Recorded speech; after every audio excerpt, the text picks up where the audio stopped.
Bom dia, Shalom, graça e paz, a paz do Senhor Jesus a todos. Um dia muito abençoado para você, para toda a sua família, que seja um dia de paz e alegria, dia de reflexões, né? A gente não pode dizer o dia de muitos abraços, porque temos que ter alguns cuidados, né? Mas a maioria das famílias estão aí, talvez, almoçando juntos, né? Aqueles que podem.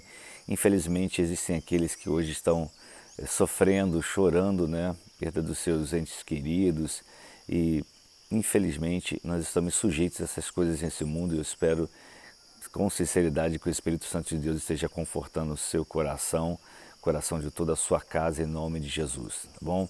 Bom, eu quero ler um texto com você nesse café pastoral que eu te convido a participar todos os dias. Nós temos mais de 100 vídeos já gravados de café pastoral, né? Todas as manhãs a gente procura trazer uma palavra do coração do Pai, né? Uma palavra de Deus, uma reflexão rápida para que a gente possa iniciar nosso dia. São 5h35 da manhã nesse momento e a gente está começando mais um Café Pastoral. Se você está pelo YouTube e não fez a sua inscrição no nosso canal, faça a sua inscrição, é bem rápido, compartilhe este vídeo com outras pessoas, conheça os demais vídeos que nós já passamos para você, tenho certeza que será um tempo de crescimento para a sua vida. Deixe seu comentário, se você está pelo Instagram, Facebook, WhatsApp, enfim, o que você puder fazer para compartilhar esse vídeo será bênção, tenho certeza.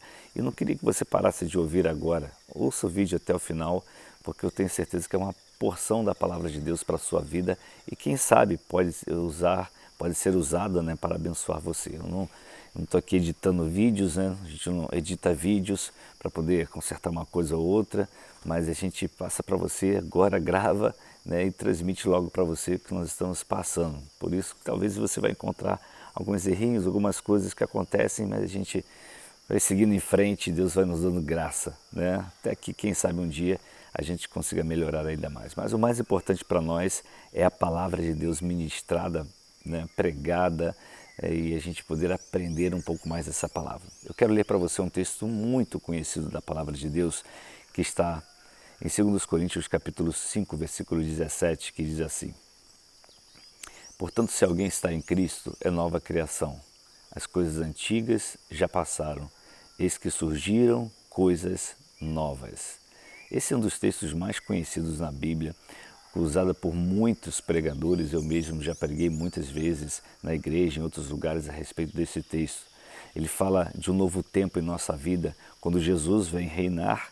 E aí a gente começa a entender que as coisas do passado que aconteceram, elas são deixadas para trás, elas não nos influenciam mais, porque coisas novas surgiram em nossa vida. E é assim que deve ser, né, no nosso dia a dia, nosso cotidiano. Isso vai acontecendo dia após dia, nós vamos mudando, melhorando, segundo a palavra de Deus, segundo aquilo que o Espírito Santo ele vai nos ensinando mediante a sua palavra. Bom, você já sabe disso, com certeza. Mas infelizmente existem casos em que há pessoas que, ou às vezes nós mesmos, né, acabamos deixando de lado a palavra e as pessoas às vezes não permanecem naquilo pelos quais começaram. Eu conheço pessoas que elas estão em Cristo, daqui a pouco não estão em Cristo, às vezes estão na comunhão da igreja, daqui a pouco desaparecem, depois voltam novamente, daqui a pouco está em outra igreja local, e daqui a pouco já sai daquela igreja local, já vai para outra, e eu não sei se é o seu caso, né? Mas há uma coisa que a gente precisa aprender, que chegou o tempo da gente valorizar realmente a nossa igreja local, valorizar o pastoreio que você recebe. Temos que parar com esse negócio de ficar de um lado para o outro, né, circulando de um lado para o outro, porque às vezes sempre achamos defeito ali, defeito aqui, a gente só não consegue ver os nossos próprios defeitos, nossos próprios erros. O dia que a gente parar para poder avaliar nossos próprios erros, eu tenho certeza que nossa humildade nos levará a grandes conquistas. A humildade que o Senhor nos dá nos levará a grandes conquistas para a glória dele. Mas eu quero falar com você sobre 4 lições que nós encontramos na Bíblia sobre como permanecermos libertos. Pois há pessoas que parecem que não estão libertas, né? Não serem libertas. Apenas elas estão vivendo um dia muito bom. Agora eu estou bem, né? Agora eu estou tranquilo, né? Daqui a pouco, mais uma vez, começa a repetir os mesmos comportamentos que repetiam antigamente. né? Não que a gente não vai errar em algum momento na vida, mas é que as pessoas ficam repetindo as mesmas coisas, de ano em ano, o mesmo comportamento, a mesma fala, né? O mesmo tipo de rebeldia, a mesma desobediência, a mesma ira, e daqui a pouco volta ao normal, tá tudo bem, e daqui a pouco volta de novo a falar demais, e essas coisas todas. E a gente começa a perceber que é uma vida que oscila, né, no reino de Deus. Ela não consegue viver uma vida realmente de uma pessoa liberta. Como eu disse anteriormente, não é que nós vamos acertar em tudo, nós vamos falhar, vamos confessar, vamos arrepender e vamos fazer o caminho de volta. Mas olha só, algumas lições que nós precisamos aprender sobre isso, sobre como permanecermos libertos. O primeiro texto que eu quero ler para você encontra-se em Mateus capítulo 12, 43 a 45, que diz assim: Quando um espírito imundo sai de um homem, passa por lugares áridos procurando descanso. Como não o encontra, diz: Voltarei para a casa de onde saí. Chegando, ele encontra então a casa desocupada, varrida e em ordem. Olha só que interessante. Então volta, ele vai e traz consigo outros 7 espíritos piores do que ele. E entrando, passam a viver ali. E o estado final daquele homem torna-se pior do que o primeiro. Assim acontecerá a esta geração perversa. Esse texto, ele de maneira muito clara, apresenta para nós 3 situações que tal casa se encontra e que, mesmo daquela forma, ela permite a entrada de demônios na sua vida. Eu não estou falando aqui, não se trata apenas de uma possessão demoníaca, eu estou falando da influência que esses demônios exercem na vida de uma pessoa. Bom, Jesus diz primeiro que a casa está desocupada ou vazia, né? Totalmente no original, na palavra lá no grego, ela traz a ideia de totalmente distraída, desfocada daquilo que lhe protege. Então, uma casa que ela se encontra, em primeiro lugar, desocupada, é a ideia de justamente desfocada daquilo que lhe protege. Ela não foca mais na vida do Senhor Jesus, ela não foca mais nos princípios do Senhor Jesus. Ela passou um tempo, ela já começou a olhar para outras coisas, para outras situações e começa a viver aquilo que o mundo começa a lhe oferecer, que ele já conhece, que já sentiu o gosto, já viveu aquilo e começa a viver novamente aquilo. Ou seja, é uma vida que a palavra na tradução ali, né, uma das melhores traduções, ou ideias que passam na verdade, é uma vida que só anda em lazer, ou seja, ela está realmente despreocupada de tudo que está acontecendo ao seu redor. Aí a pergunta é, como temos ocupado a nossa vida? Como temos ocupado o nosso coração? Segunda coisa que Jesus fala é que a casa está varrida. E uma casa varrida não significa que ela está limpa. Ou seja, ou nós mergulhamos numa limpeza total, ou nós vamos continuar recebendo as influências de Satanás. Ninguém se converte mais ou menos, né, pela metade. Ou você faz realmente, você tem uma experiência de conversão com Cristo, ou você vai continuar tendo as influências do inimigo na sua vida. Se você entrar dentro da sua casa hoje, né, e o que você vai encontrar? Que ainda são coisas lá do seu passado que você guarda com tanto carinho, mas são coisas que simbolizam atos, situações que não foram boas para você, que não eram de acordo com a vontade de Deus. É interessante que há tantos que começam uma busca e eles param rapidamente, param de discipulado, param de orar, param de meditar na palavra de Deus, param de ler e meditar na palavra de Deus. Eles vivem apenas de palavras de domingo, palavras, né, de discipulado, um momento ou outro numa célula, e eles não oram mais, não vigiam mais. Então, certamente, Satanás ele vai encontrar, né, uma casa, né, livre para poder influenciar essa pessoa. Outra coisa que Jesus completa, ele diz que a casa estava adornada, estava enfeitada, estava em ordem.